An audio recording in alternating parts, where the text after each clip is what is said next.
Alright, hello junior school. So today we're going to move from throwing on to catching. So today's lesson is going to be how to catch. So today you're going to need some sort of ball or something to catch. Remember, we can have socks if we don't have any balls, beanbag, tennis ball.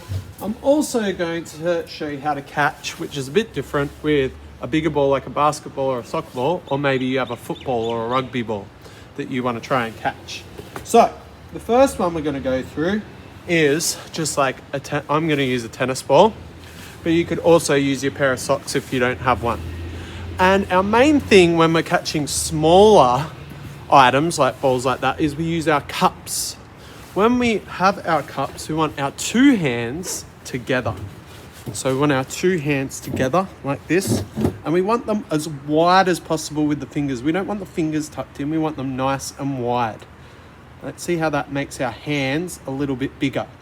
When you feel the ball or the beanbag in your hands, then we want to close them so it can't get out.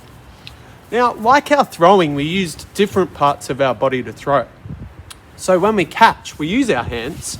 Also, we need to use our feet, because this ball or beanbag, it doesn't have a brain like we do. So we have to go and get it. It's not going to come to us. So if the beanbag goes somewhere else, we have to move our feet to go and catch it. The other thing we have to use is our eyes. So we track the ball, follow it with our eyes wherever it goes. Okay? So if you happen to have a tennis ball, which I think's rolled away from me. Where's it gone? I might find it later. I'll just use a beanbag for the moment. Or you have a basketball, you could use a wall to throw against as well. So I'm going to get my tennis ball and I'm going to show you some catches against the wall that we can do. Got my cups. We're going to throw the ball up first. Now, if you had a partner to throw with, if I had an imaginary partner over here, I could use my point, step, underarm throw to throw to them and catch. But I'm going to throw to myself. So I'm going to throw the ball up in the air. We're going to have our cups together. We're going to track the ball with our eyes, and we're going to move our feet if the ball moves. So we're going to throw it up, track it, and catch. You'll see how I'm giving with the ball too. We want to give with the ball.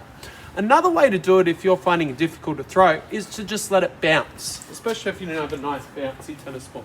So I can hold it, let it bounce, and try to catch it on the first bounce. I could also make this harder by doing it with one hand. So I drop and try to catch with one hand. Do the other hand. Drop and try to catch with the other hand.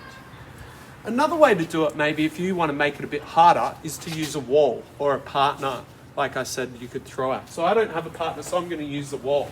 And I use my point, step, throw, and then look to catch. I can make it go side to side, so I have to move. So I can point, step, throw, and move to the ball as well to make it a bit harder.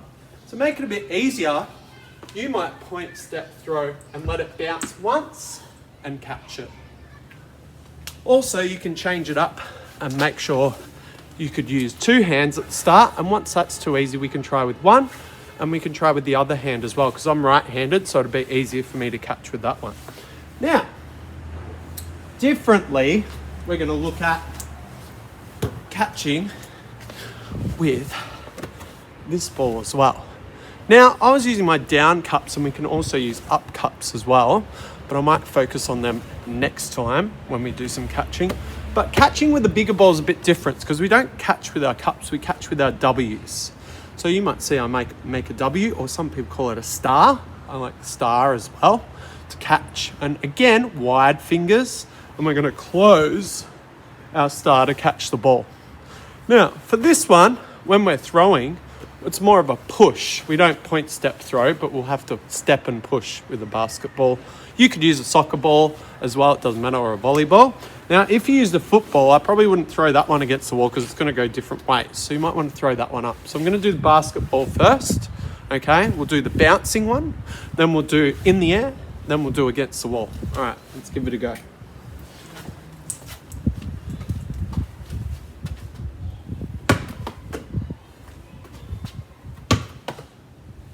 Maybe one hand. Okay, let's try against, or up in the air, sorry.